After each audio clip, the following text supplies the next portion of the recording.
Good evening mga lods. Meron nga pala akong na-order na para sa pimples ko. Kasi ang dami ko nga pimples dito. Na-order ko nga to sa TikTok. Ito nga siya. Ito, ayan. Kanina nga lang to dumating. Nakita ko nga to sa TikTok, kakaswipe ko nga. So itatry ko nga siya. Nagamit ko na nga to siya kaninang umaga pagkadating nga. Malamig nga siya sa mukha. Tapos parang tubig lang din siya. Nakasealed nga siya ng maayos kanina nung pagbukas ko. Then ngayon nga, kakilamos ko nga lang tapos maglalagay nga ako nito.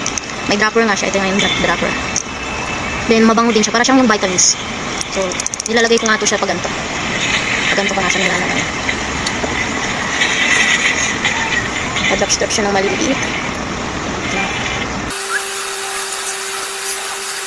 First time ko nga lang itong gagamitin. Sana nga effective nga siya.